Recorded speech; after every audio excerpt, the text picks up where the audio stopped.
much better than last time around. So that's good. That's right, it's Ash Wednesday.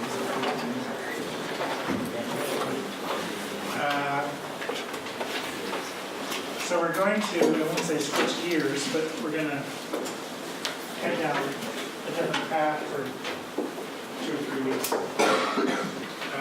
What we've been doing so far is we've looked at economics really from the consumer side, so with demand driving a lot what's going on, and then more generally what happens in a general marketplace with supply and demand. And that is actually, when you think of price theory, that's normally what you think of in terms of price theory. The other part of microeconomics is the theory of the firm. And we start looking at firms because we're trying to figure out what motivates firms and what causes firms to make certain sorts of decisions. So in the theory of the firm, we're looking at, first of all, what does the firm produce?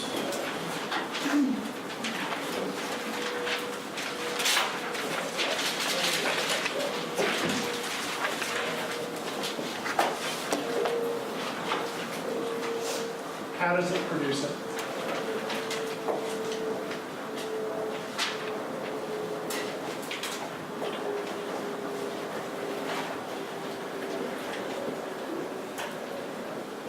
How much does it produce?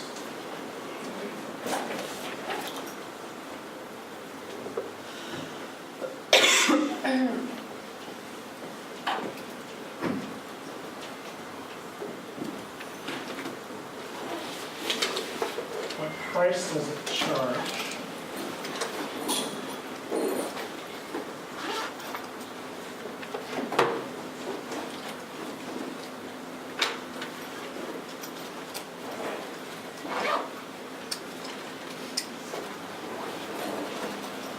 And lastly,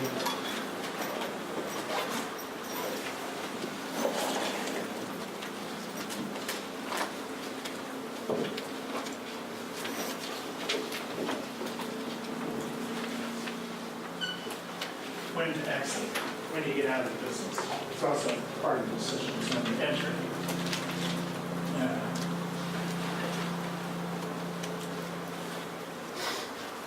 So all of these things are dynamic. They're constantly changing. Decisions the firms are making is constantly changing. I guess we have to stand back before we get to starting to answer these questions and get into a more fuzzy-wuzzy, esoteric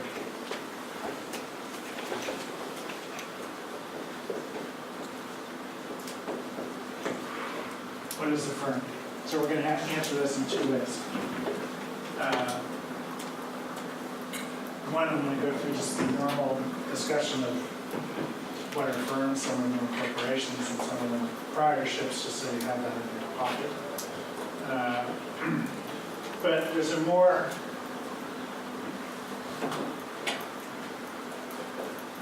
I would say deeper definition of what a firm is. The firm is an entity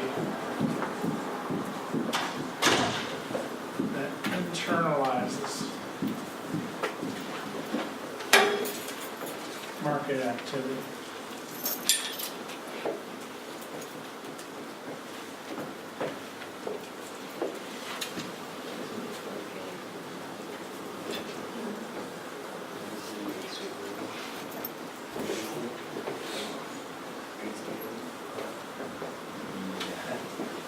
So have any of you ever heard of a guy named Ronald Coase?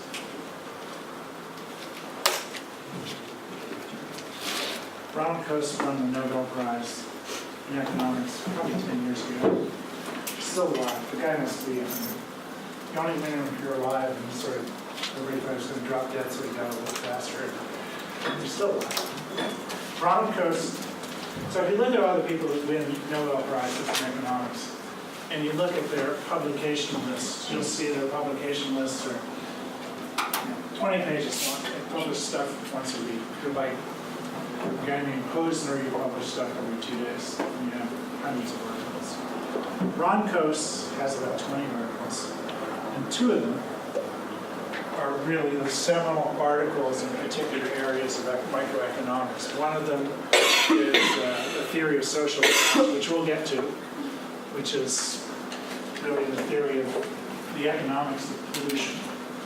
And the other is his theory of the firm. And he's the guy that came up with the idea that said firms are really simply entities that are internalizing market activity because it's cheaper to do it internally than it is to be involved in the marketplace. So if you imagine what's going on with a firm can go ahead and, well, if you wanted to produce an automobile yourself, you could actually go out and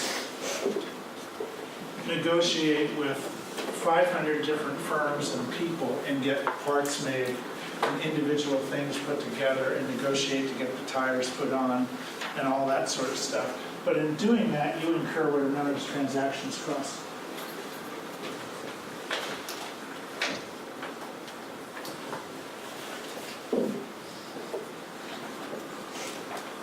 And transactions costs are the costs that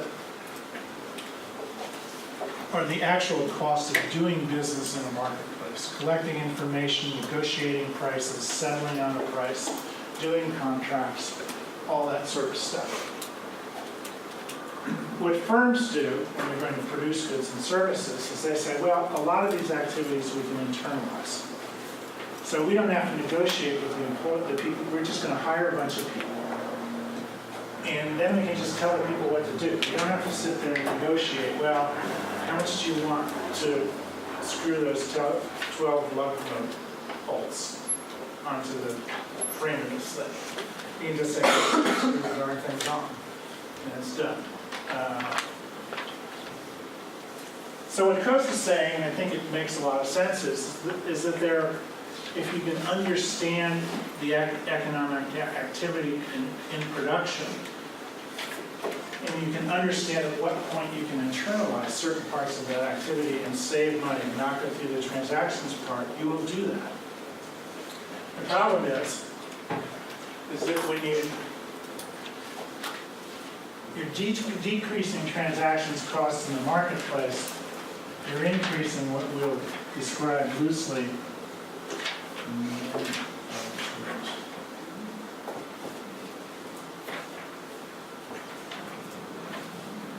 You're increasing the management costs. In other words, even though you've gotten around transactions costs in the marketplace, you now have a set of coordination costs. And to some degree, Coase's theory is simply saying, okay, here's, you want to measure the size of firms. And let's say this is, I don't know how to measure this, number of employees. Back of a better measurement.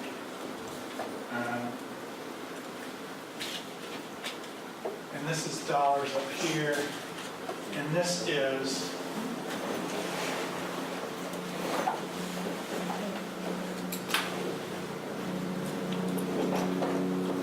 those are the costs of management. So the more people you hire, the higher are your management costs. And they're rising simply because you have to tell people what to do. At some point you need middle managers. You need to set up programs for them. You have to internalize the training pieces for it. Whatever the case may be, the management costs are going up. But some of that is going to be offset by the fact that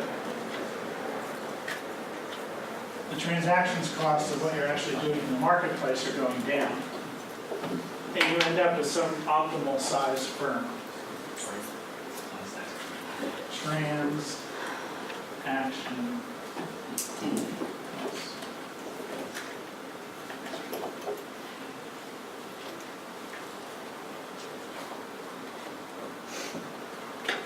And you'll see that, this is dynamic. The firms will decide a certain size firm is optimal at one point in time. So for instance, the automobile companies, the American automobile companies.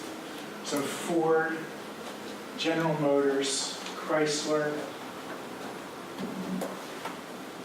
I think Dodge. All at one time, Rolls-Royce did this until the 50s, 60s. So Rolls-Royce and Chevy in the 30s and Ford in the early periods before the huge assembly line pieces. When you bought a car, you were getting a Ford chassis or a Rolls-Royce chassis, and you were getting a body in the Ford case by Fisher. So Ford was going out and buying, instead of internalizing production of the actual body, so the outer skin, the pretty part of the car. They were going out and buying. Rolls-Royce is doing that, I think, into the 60s. So you'll see Rolls-Royces advertised, if you're into old cars. There'll be a 1934 Rolls-Royce something or other, bodied by Park Ward. And actually they were buying stuff at different body makers. They're actually coachworks. So they were buying the remnants of the horse industry. But slowly but steadily, it became optimal for these automobile firms to internalize that. So Ford finally bought Fisher. Rolls-Royce started making its own bodies in the 60s because they realized that doing the transactions and the specifications and all that sort of stuff was too costly. And they would save money by internalizing, increasing their management costs, but internalizing. Everybody does this. I mean, it's still done in the automobile industry. So for years, Ford made all its own electrical parts, and then it decided it was just cheaper to go out and buy them. Boeing does the same thing. Boeing is always switching back between, do I internalize this, or do I buy it from a supplier? And it all has to do with, here are the costs I'm saving when negotiating in the marketplace, and here are the costs of management. It's a very interesting way to look at firms. And it'll become more interesting, and the reason I actually spend time at it is because when we start looking at government, and what government does, at least from Coase's perspective, and I think it's an interesting way to look at it. Coase looks at government as a giant firm, and it looks at when society's cost of negotiating or coming to solutions, or whatever the case may be, gets too costly. It may be optimal for the government to internalize it. So you end up with bigger government, and you end up with governments getting bigger and smaller because of it. So you can apply this logic, at least, to how big governments get and the flow and size of governments at times. But this is it's an interesting way of looking at this. And of course, what it means is, when you think about it for a second, I would say the most obvious impact of computer technology in an industry in the last 25 years, actually to some extent in the last 150 years, but I'll come back to that in a second, is the banking industry. So 25 or 30 years ago, if you were graduating with a degree in economics or a degree in business, about half the people in those degree specialties would be going out and getting jobs somewhere in the banking industry. Either working in branches or working as tellers to start with, or working on loans or doing all that sort of stuff. And I don't know what the number is, so I'm using this as an example. My gross numbers will be right. Let's say in 1978 there were 2 million people working in that industry. Actually, there were about 12 million people working in that industry. Now there are 2 million. And what's happened is the cost of managing internally. It isn't as if the banks have gone out and said, hell, we're not doing this, we're going to go hire people in the transactions market. What banks have said is, oh, look, the cost of management has gotten really low. I can now do this with computers. So all these calculations that used to be done and all this work that used to be done by hand is now done on a computer level, which is why the banking industry has seen this huge shrinkage in the size of the number of people that work in that industry, simply because the management costs have gotten so low in certain parts of certain industries. What's interesting about this is that it really is management and management of accounts that you actually do that's changed in that industry. So firms are much, if you're measuring banking firms by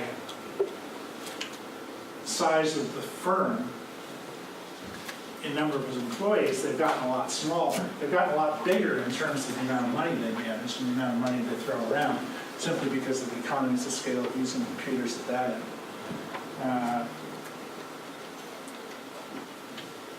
What is the Dickens story?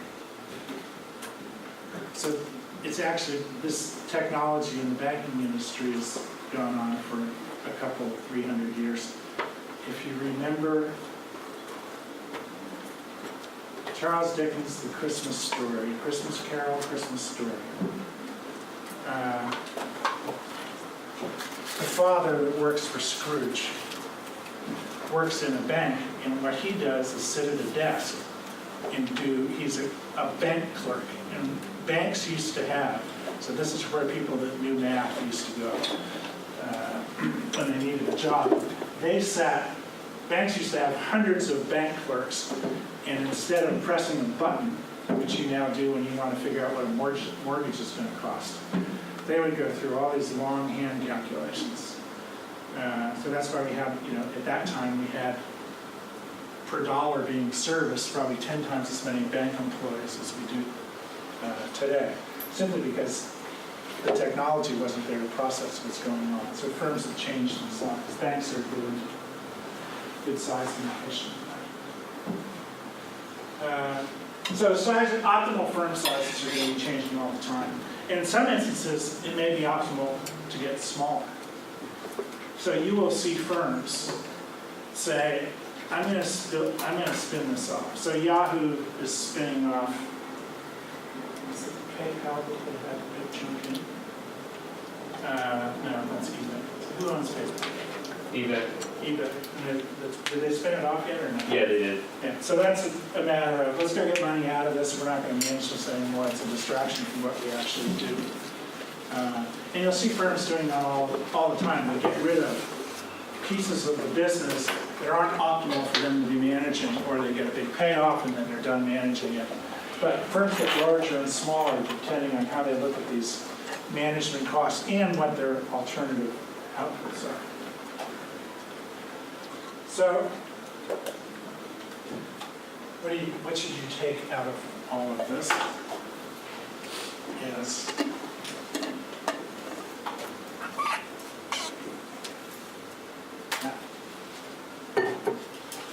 I want you to understand that firms are entities that are really internalizing market activity. They just find it, because they can go negotiate everything. They just find it easier to go ahead and internalize it than manage the cost. That's really what we're looking at here.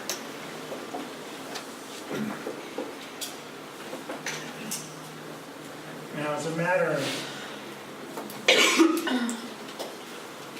pure practicality,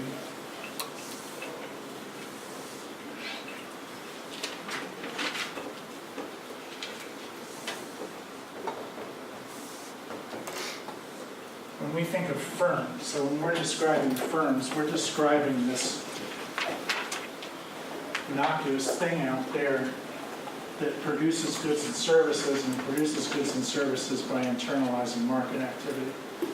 And in a practical sense, we have corporations. Here's the pink.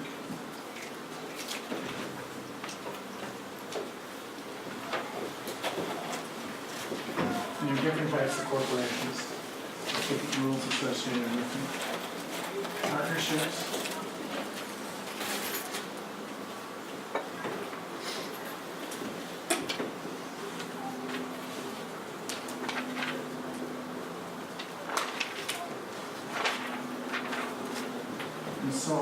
sole proprietorships. And 99% of the 99% of the firms or businesses in the United States fall into this category. The other category, of which the biggest one in the world is here, are co-ops, and that's REI, and they're sort of weird entities in themselves. The other ones that fall into this category, just so you know, are mutual insurance companies.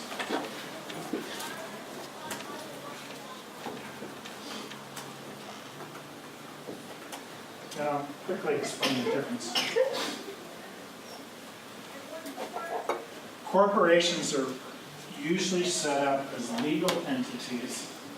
So in the state of Washington, you can be either a regular corporation, or you can be an S corporation, and that's a slightly different set of rules. But there's stock. And the owners, that may be public and may be private, own stock in the company. That's the ownership basis.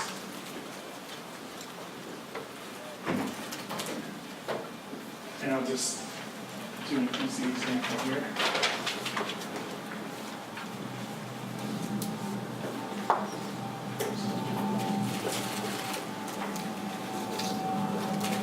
The company may have 10 shares of stock and be a corporation. And somebody may own 4 shares of the stock, and somebody else may own 2 shares of the stock, and somebody else, a few other people may own 1 share piece.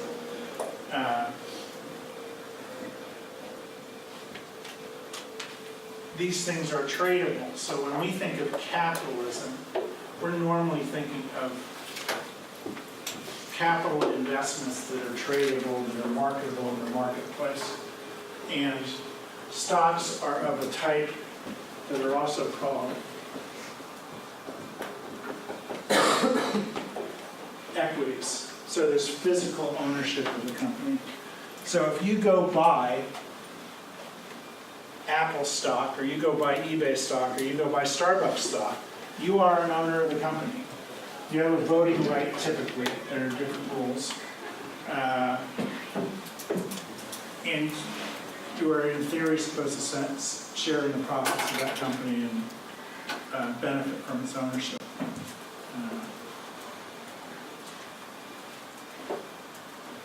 Most of the big corporations you can think of fit as corporations. Businesses fit as corporations. They have this sort of structure.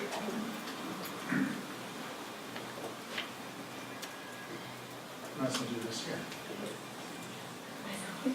So, when a company, you look in the Wall Street Journal, or you go on your iPad right now and go to CNBC, they'll be talking about stocks and the price of stocks. So I think if you looked at Apple right now, it would be $128, and Sony would be, here's Apple, APLY and SNY is 28.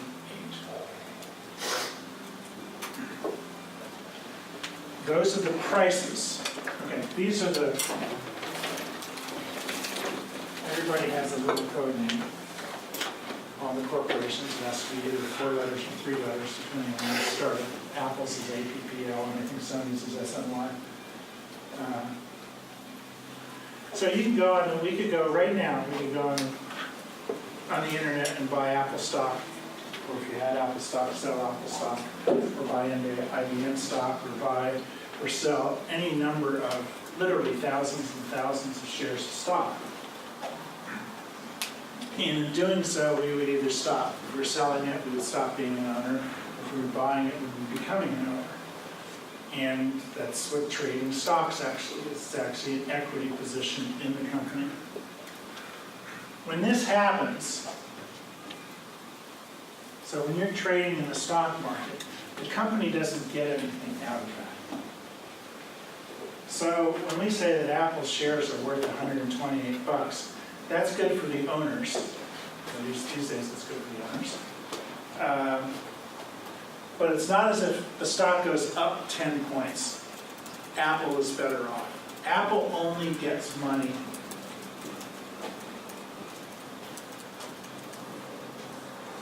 either at an IPO, does anybody know what that stands for?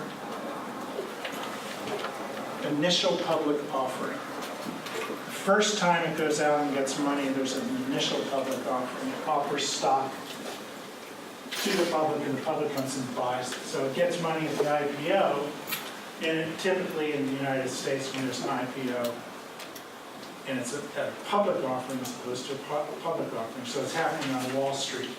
The amount of money being raised is at least $100 million. It's pretty rare these days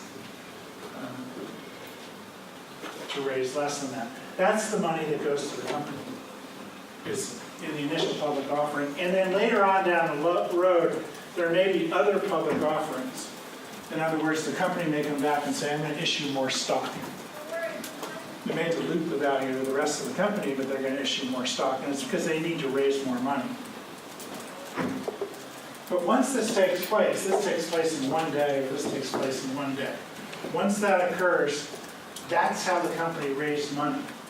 They no longer raise money in this trading that occurs on Wall Street. That's strictly an investment position for people who are investing in and out of that.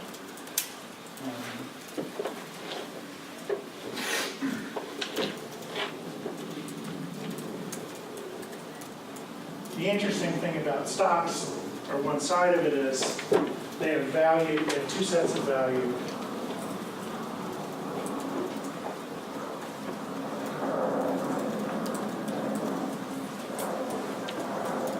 They have sale value, so what can you sell this for in the marketplace?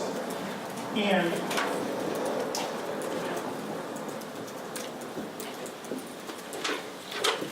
some businesses pay dividends.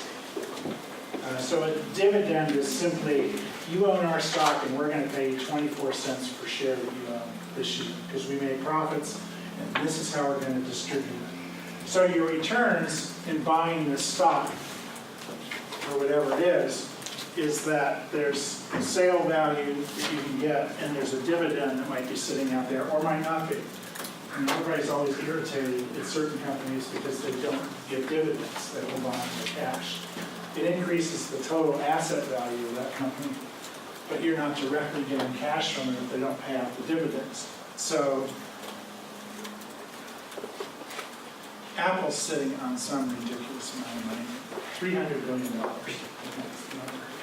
Just, more than 3/4 of the states have annual budgets, huge amounts of money. But they're not distributing it. So there are people always telling the Apple management and the Apple board, hey, start handing out some more money to us because you're just sitting on this stuff.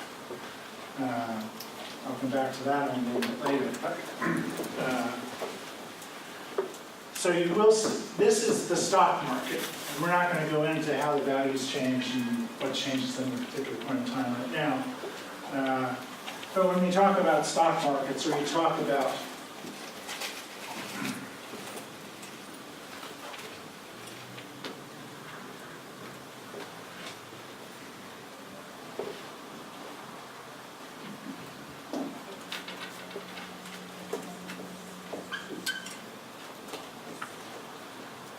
you hear the term the Dow. The Dow today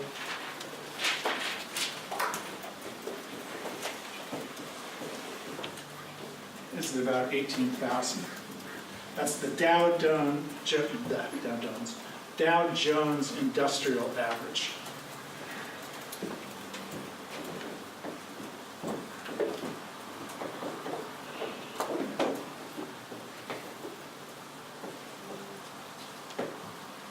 Which is looked upon as sort of this measure of corporate activity or corporate value in the United States. It's okay, but does anybody know you might not know anything about the Dow Industrial. So the Dow Jones Industrial Average is one stock market. It's the Dow. And firms are registered on that particular market. And my guess is, again, I'm totally guessing here. My guess is that there are 15,000 firms, either as regular stocks or small capitalized stocks in the Dow Jones market. The Dow Jones Industrial Average, and this is why it's a little bit deceptive,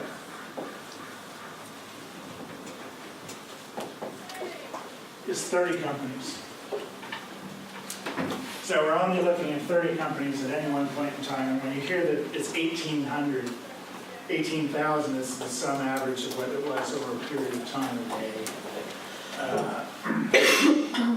So it's not the best average in the world, but what it's measuring is the secondary market. Again, it may be tell something about the performance of these stocks or the performance of other things in the world, but it's not telling us anything about firms actually getting money to produce goods and services. We're talking about the investment side of this.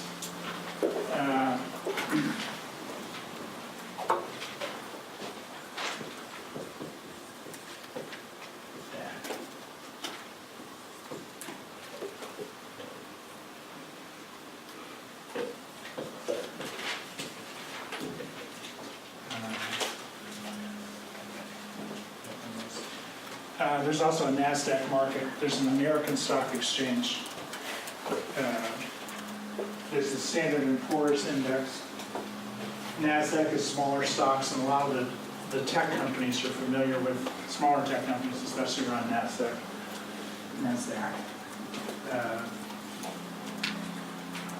And if you have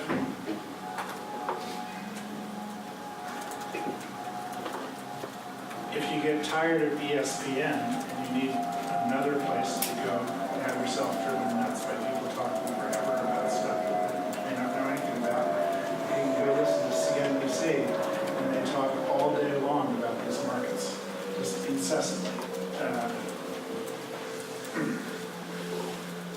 I wouldn't buy stock based on what Jim Cramer says. So these are the stock markets. When we talk about people's portfolios, when we talk about people getting rich, we're talking about, in 1984, 83, I think the Amazon stock got down to 34 cents a share. And it's now in the hundreds. People get rich by being in the stock market, buying stuff in the stock market. They can also lose a lot. But the stock market, this equity market, is where a lot of the economic activity you hear about is occurring. What you're really hearing about is finance. You're hearing about finance activity. You're not hearing necessarily about productive activity, people making stuff or output or things like that. That's a different marketplace. And I guess the other thing to keep in mind, and we'll just do this on the side, is these are equity markets.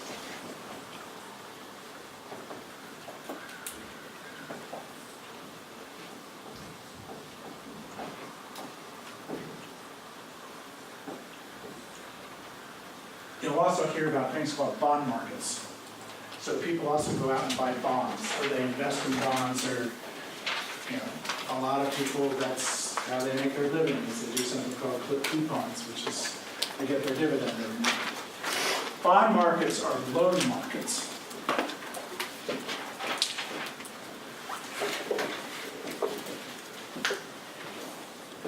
There's no equity involved, but there's much less uncertainty involved. So when you buy a bond, you're loaning. So Microsoft, this just tells you how cheap money is right now. I think they're sitting on $70 billion or something too. They just went out and borrowed $100 billion or something last week. And so they issued no more stock. So their ownership has not been depleted in that sense. But they borrowed $100 million and they promise to pay 2.1% interest per year for 20 years. So the bond market is a market of financial contracts, and it is where firms get money. So larger firms issue bonds, so does the federal government, so does state government, so do municipalities. But when they're issuing money, what they're doing, bonds, is they're borrowing money at certain interest rates with very specific contracts as to how they're paid back. So the stock markets and the bond markets are very different. Stock markets have no promises attached to them whatsoever. The bond market has somewhat of a promise in that you're supposed to get a certain return back at a certain rate of interest. So that's the other investment market that people are involved in. And I would say that your parents, 90% of your parents' and grandparents' wealth and retirement systems are tied up in one of these two markets, either the stock markets, which are equities, or in bond markets, which are basically loans, and some mix of the two of those. Because there's the reason they may not be more in real estate, there may not be more in antiques and things like that, is because there are rules about tax rules about where you put your retirement money. So these are less taxed than other things might be. Because they are retirement monies. Okay, that's the basic corporate scene. The next legal entity that exists out there are partnerships. And whereas corporations have no or little personal liability. So if you own stock, so if you own Apple stock, you're not and Apple gets sued. You're not liable for that. The corporation's liable, but the owners of the corporation personally are not liable. It comes out of Apple's corporate deep pocket. Okay, and that's true to a large extent of the smaller sort of corporations that are called S-corps. They're sort of different tax entities. But those are limited liability corporations. You'll often see after a firm's name the initials LLC.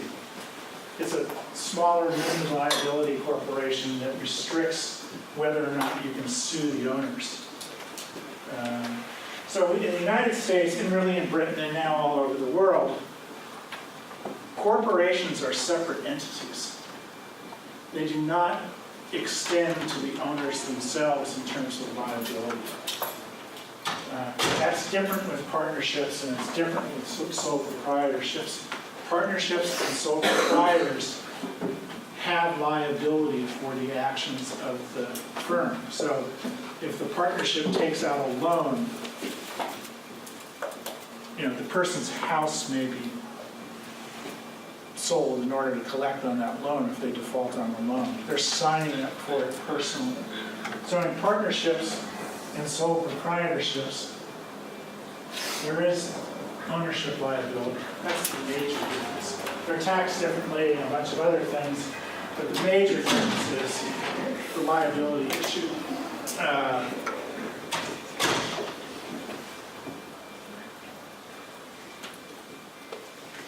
The other difference is how they're taxed. So in the United States, if you are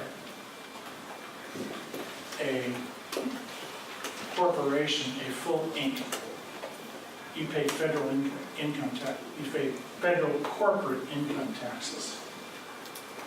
If you're a partnership or a sole proprietorship, you simply pay regular income taxes like everybody else on the profits of the corporation, or the profits of the firm.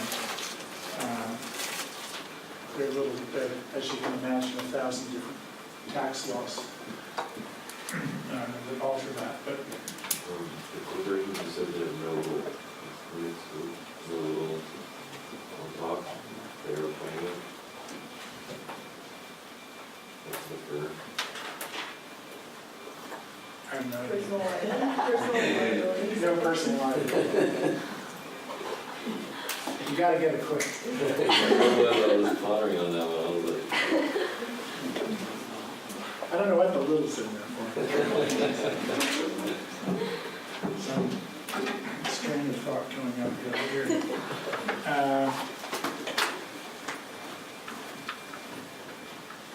So generally speaking, when we talk about the firm and the actions of the firm, we're talking about one of these entities. Co-ops are a little flakier and they're a little more foo-foo, and they may not be profit maximizing and things like that, as we'll get to in a minute. So we sort of leave those to the side. They're a separate set of rules. But when we talk about firms and how firms are operating, all of these operate fundamentally the same way. And when I say fundamentally the same way, their objective, the firm's objective,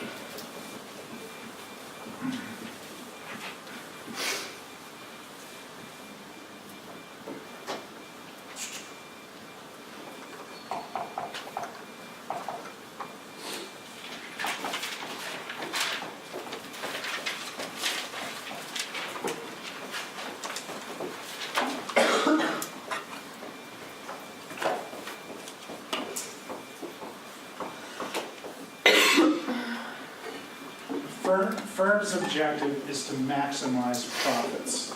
And I'll use the sign pi sometimes when I'm doing my scribbles.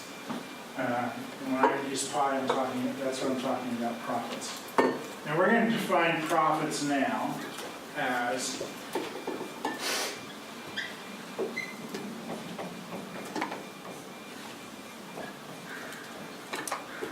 total revenue minus total cost.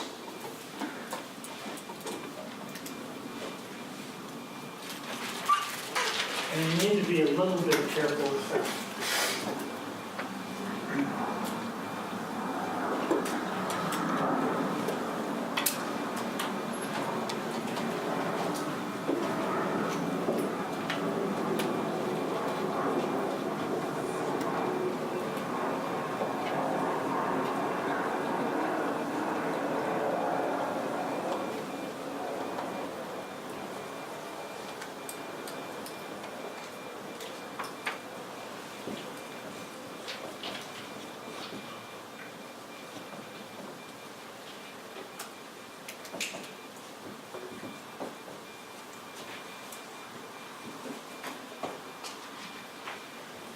Another way to look at profits, in a way that we'll sort of weave into some of our analysis, is that profits are the returns above a normal rate of return.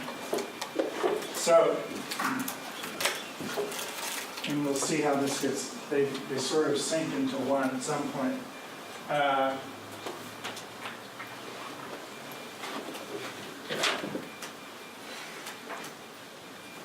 So in every business, every sort of business, somebody's expecting a certain rate of return, 10% or 5% or 8% or 20%.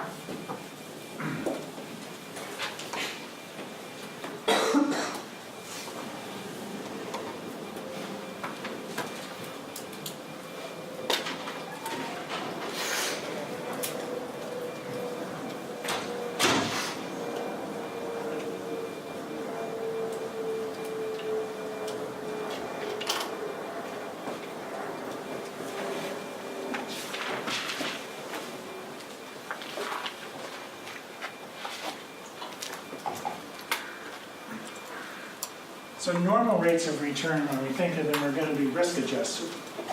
So we're going to think of some businesses as being really safe. So you go out there and you'll see businesses that have a subscription service that people renew every year. There's very certain income. There's little variability in their business. It doesn't change much according to the economy. It's just a safe, really safe business. That rate of return, and I'm picking a number again off the top of my head, maybe 6% per year. In other words, you look at all your investment, you invested $100,000, and when you look at all the costs, which include your labor and stuff, you invested $100,000. At the end of the year, after everything else is taken care of, you expect an extra $6,000 to come out of your business. That's what we mean by a 6% rate of return on this business. There's your $100,000 investment. But you may have a business that's much more risky. So you may have a business that you stand that it just varies a lot. And you never know, the business may drop from year to year. It may be, change the way the wind changes. And in order to be in that particular business, the normal rate of return may be 12%. And the 12% has to account for the years that it was negative 15%. So it's counting for that variability up and down. It's just simply taking risk into account. So as we go through examples in the next 2 or 3 weeks, you're going to be thinking of firms that, they're risky, or we're going to see firms that go bankrupt, or firms that go out of business, or we're going to see other firms come in and buy businesses that just went bankrupt. And there are firms bidding for this company that just folded. And the reason is because something's adjusted in the marketplace that gets them back to normal rates of return for that particular industry. One way of looking at profits, the true definition of profits, which is the rate of return above the normal rate of return, is that pure profits are unexpected. If they're expected, if you expect to get 6% or you expect to get 8%, then that's already built into the value of the firm. So that's already part of your cost structure. It's when you get a 20% return and it's totally unexpected, then you have this extra profit. So it's an unexpected return. And that's a little vague right now, but we'll build it in later when we look at how values of firms change.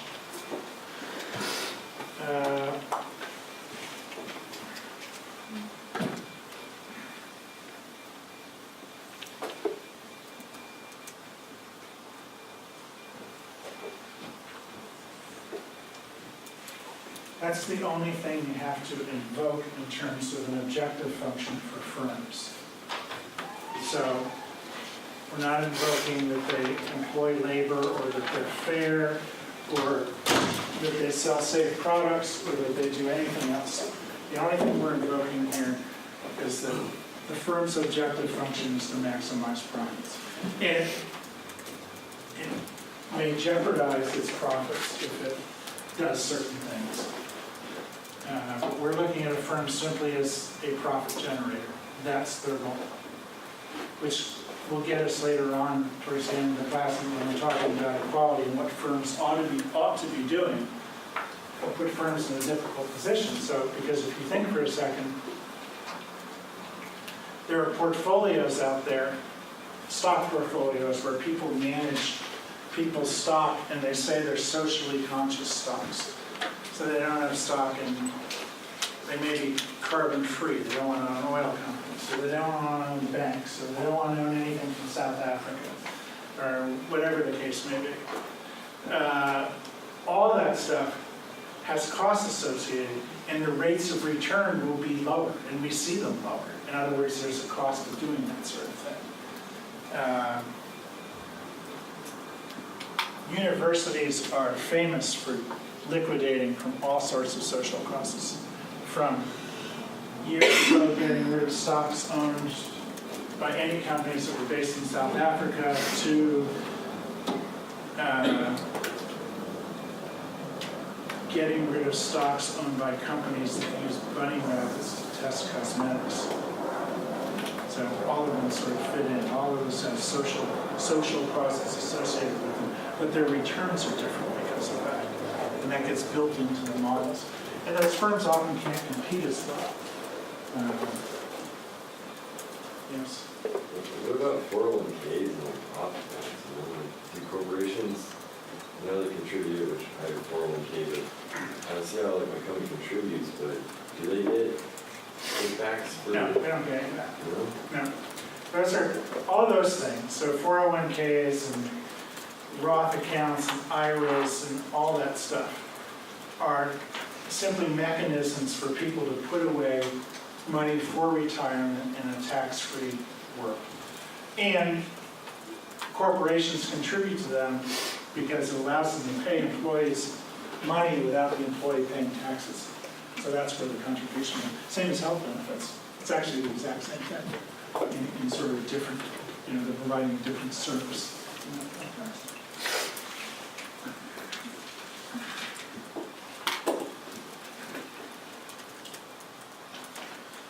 Okay, we're going to look at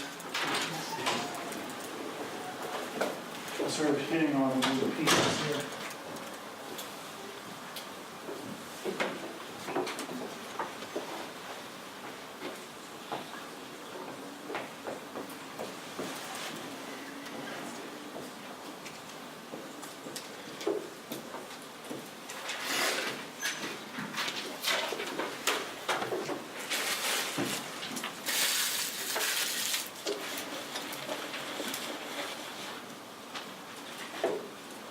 So you all know who John Maynard Keynes was? John Maynard Keynes was the British economist in the 1930s and really early 40s who developed what we would call today as a modern macroeconomic theory, not monetary policy, but fiscal policy. So when you hear politicians saying we ought to dump money into the economy by building bridges and doing this and that in public works, they're talking about fiscal policy. It's a Keynesian. Keynes is the guy that came up with it. A very incredibly smart guy. He's the one that came up with a statement, in the long run, we're all dead. For us, what we mean by the long run is, in the short run, we're looking at a single production function, which I'll explain in a minute. In the long run, you have time to change production functions.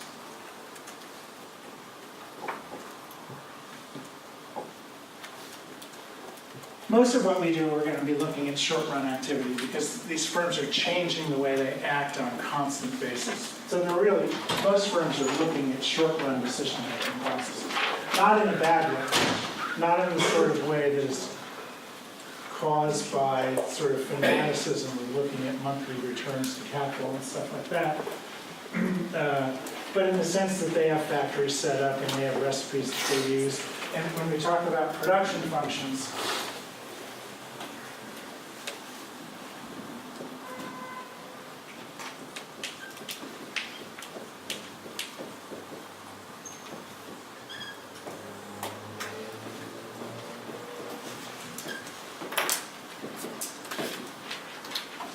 it's a recipe.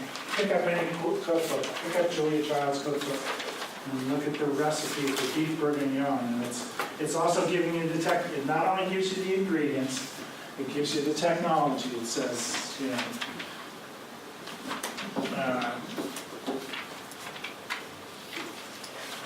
pour some olive oil in the pot and heat it really hot, and put the beef in and sear it until it's brown. And then take it out, put it on paper towels, and then pour in the vegetables and sear them, and then pour them all in, and pour 2 cups of wine in, 2 cups of this, and bring it to a mild boil, and then stick it in the oven. That's a production function. It's got ingredients, it's got the technology involved, it's very specific. All firms are operating on some sort of production function. It's simply a recipe, and it's a recipe that includes inputs and technology. And you can imagine the technology has changed. So if you look at the Fannie Farmer cookbook from 1911, I have my mother's, those are grandmother's, there's not a single mention of a Cuisinart. And yet, if you go on the internet and you look up the same recipe, they're now mixing this stuff in Cuisinarts, and half the bread recipes tell you to put it in a bread maker, and they don't tell you how to knead stuff. Technological change. These are, over time, the technologies have changed. So, if you look at how, for instance, we produce gasoline, those technologies have changed radically over the last 25 years. And the technologies are actually different in certain states than they are in other states. There's an explosion in California today, you know. Refinery that produces 10% of the gasoline in the state. And miraculously, not miraculously, it's California, there were 4 people with very minor injuries. And when you see the pictures of this thing, it looks like a bomb. California has a particular set of technologies that's all set up for safety, which is part of, it's an excellent plant, and they have all these safety forms in it. But if that had happened in Florida or North Carolina, it probably would have been much worse because they use different technologies in different areas. But those technologies have changed rather over time. I mentioned steel technologies. So the United States has only been using modern, what we would call, quote, modern steel producing technologies for the last 25 years because we had all these old technologies in place, technologies that had been in place for literally 100 years. And the reason we were getting beaten in the steel market worldwide is because the Japanese and the Germans had all their steel plants destroyed during World War II. And they built these new plants that used these wonderful new processes that were a lot cheaper, a lot cleaner, producing different steel, whole different technology.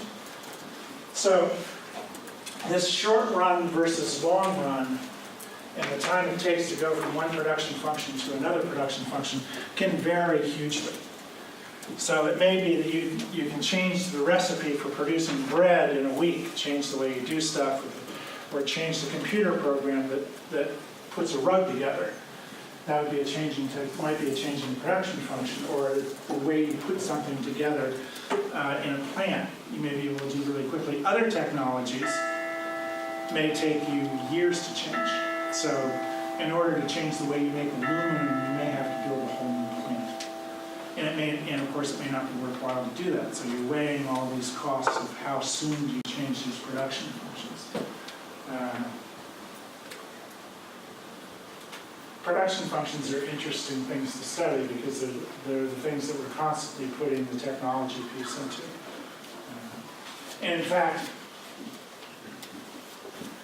when I talk about technological change, I'm talking about a change in a production function that lowers the cost of production or increases the quality of the good for the same cost. So I'm never talking about technological change, it's simply technological change for change's good. It has to do with the cost and the quality of the good what you're actually putting out. Okay, take a break so that I can catch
He took away quizzes, that's why. Quizzes were a lot easier. We didn't have any, just... I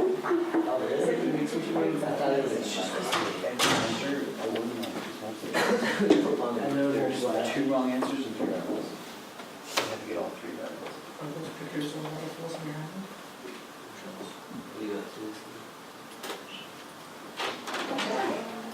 Show me the real hand.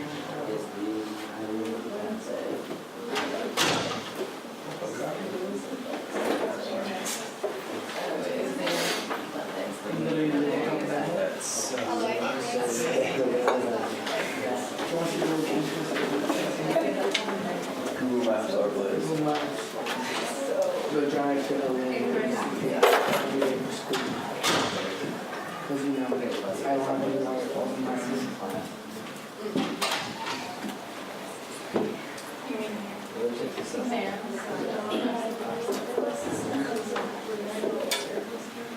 All it's gonna be so hard to do We should also do a graphic test. No, the second one. You took a second one? Are you serious? Yeah, it was last Wednesday. I'm so tired. Oh my god, how did I do that? Oh no, you should talk to him.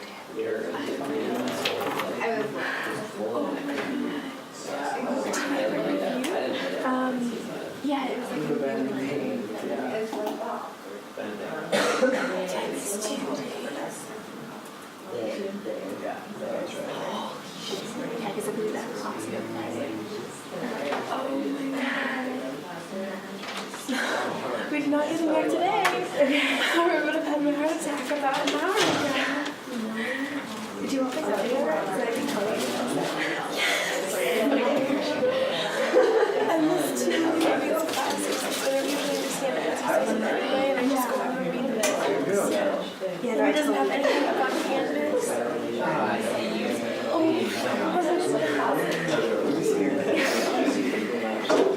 well, I guess as a backup plan, I can always do that. Thing where I always take the final grade. I was thinking about actually I actually did really well in the first one, which makes me like super pissed. I'm hoping he'll take that as like, she's a good student. I get my other chance. Yeah, I've shared that like even 2030 with someone who has I mean, I know I'm in the same class, but I feel like I should have failed an entire test. Yeah. Oh my god.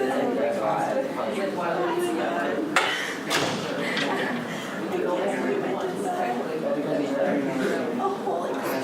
There's only 3 and then finally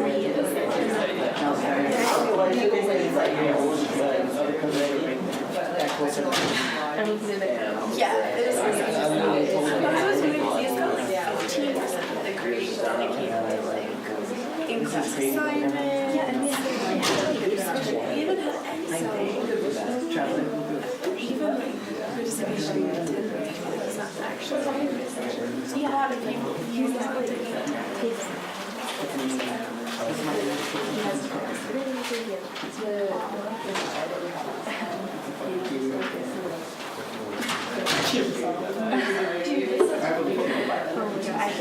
the page I gave him.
Just going to do the first part of this for today.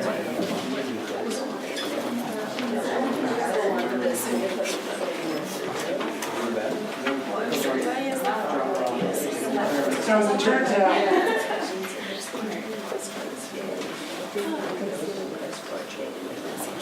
firms make decisions on all those things that we talked about. So how much to produce, when to enter, when to exit, what price to charge. based on some aspect of costs. And we look at about 6 different measures of costs. We look at something called fixed costs.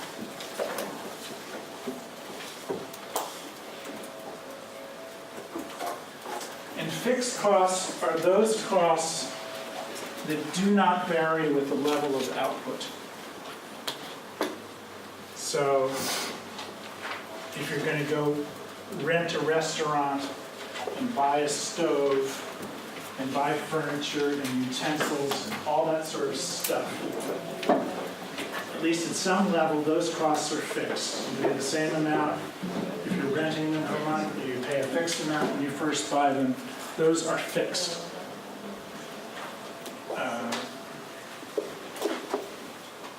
So these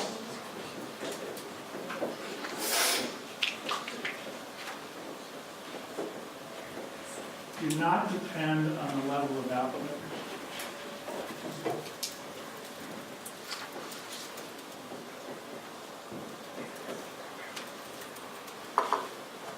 And then we have something called variable costs.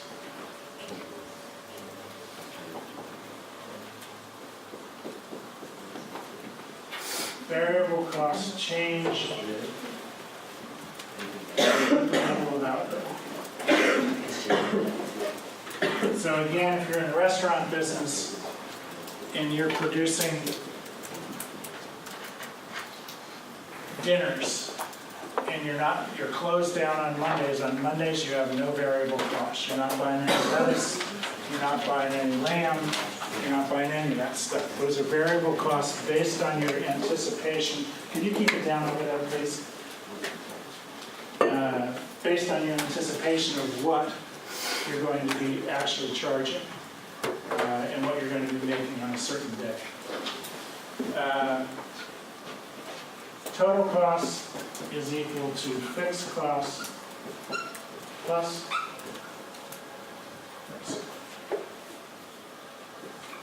variable costs.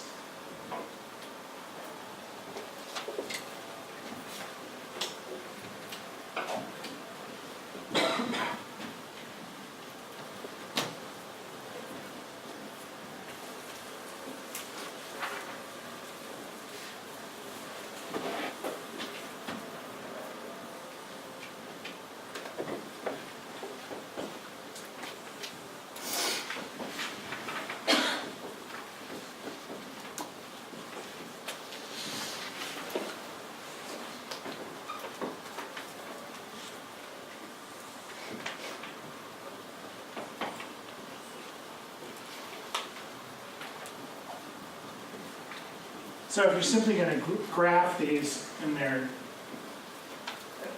dollar cost as a function of output, fixed costs are constant. That's all we're saying by having a flat curve. Variable costs are rising with output. They may not be rising at the same rate. In other words, it may be cheaper the more you produce. In other words, it may be a lot less expensive to buy 50 heads of lettuce at once than it is to buy one head of lettuce one at a time. So there may be some economies of scale in here that change the way these look. But basically that's what your cost curves are going to do. And total costs are just the sum of those things. As it turns out, a lot of the decision making is based on the averages of these things. So we have something called average fixed cost, which is equal to fixed cost divided by output.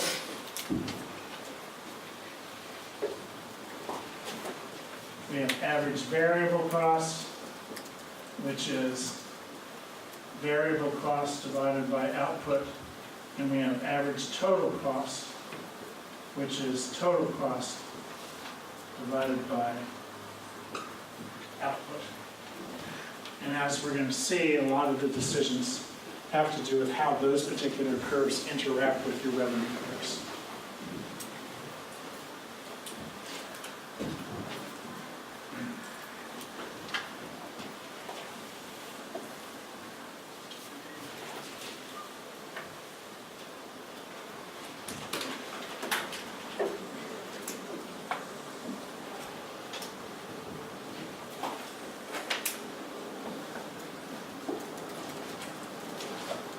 average fixed costs are always asymptotic to the origin. In other words, they're always getting smaller and smaller the larger the level of output. This is output here.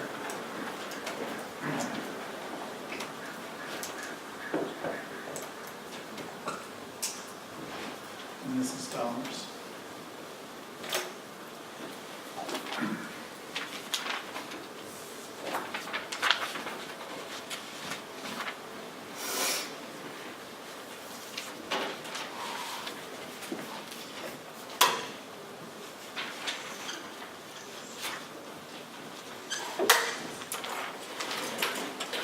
Look up for a second. The way I drew this says something about what happens in a production market function and in a marketplace. With the shape of this, we draw average variable cost curves and ultimately average total cost curves as if they're U-shaped. And the reason for that is we assume that at least for a while, there are some returns to scale. You have decreasing costs. So if you produce one automobile, it's going to cost you a mint. The variable costs are going to be really high, as are the fixed costs. But the more you produce, the more you can economize. You can put in, your production function gets more efficient. You're able to buy stuff in quantity. People are able to work on 3 cars at once instead of just 1 car at a time. So we assume that these things are always going down till you reach some point where you have to start paying, at some point you're going to have to start paying higher costs for things. Labor costs are going to go up. You no longer are able to buy the lettuce for $100 for a box of 50 of them because you're now buying 50 boxes and there's just less lettuce out there. So the supply and demand parts of it are going to start pushing up costs. Or your technology, your plant's getting crowded. You're not able to do the same amount. It's more costly to do what you're doing before. So we're going to assume that costs at some point are going to start rising. And if you want to look at average total cost, it's the sum of these 2 curves. So it's that and that.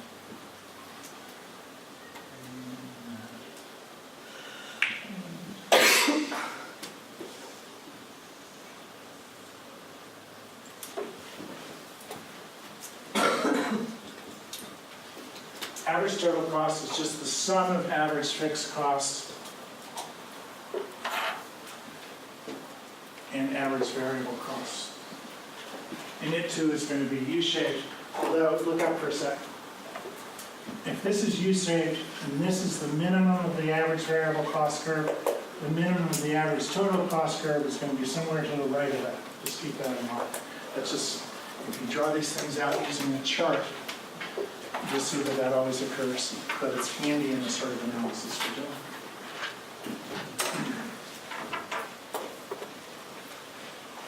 So the only other cost curve that we really need to take consideration for is something called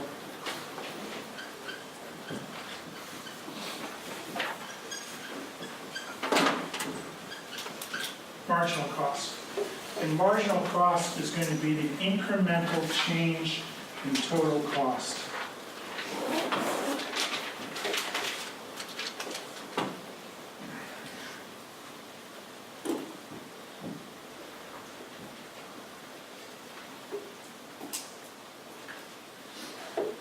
So, look at the piece of paper that I handed out, the top table.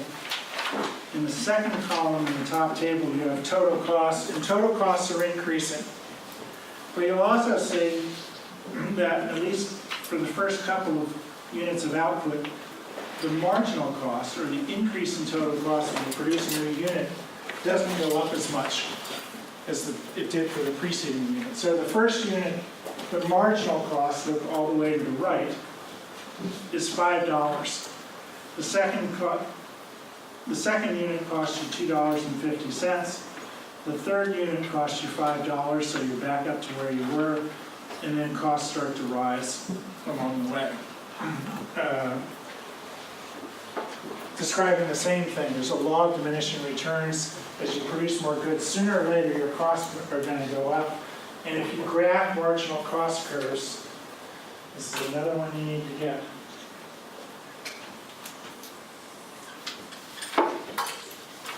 your marginal cost curve is, look up, it intersects the average variable cost curve and it intersects the average total cost curve at their minimums. Just take it as a given rule.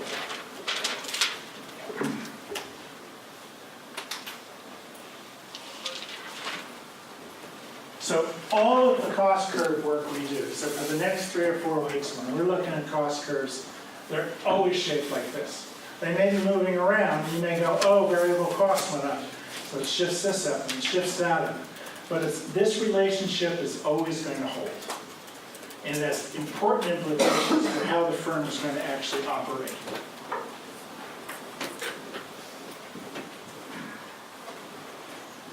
Who wants to do this?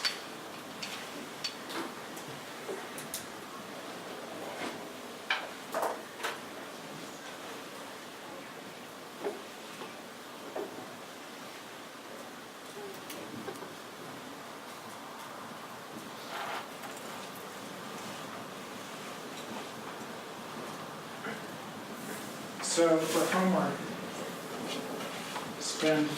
should be reading chapters 13 and 14.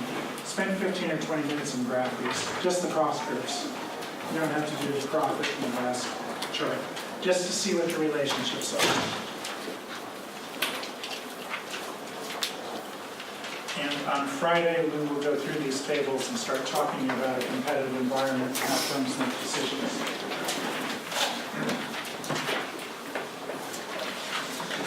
Okay, see you Friday.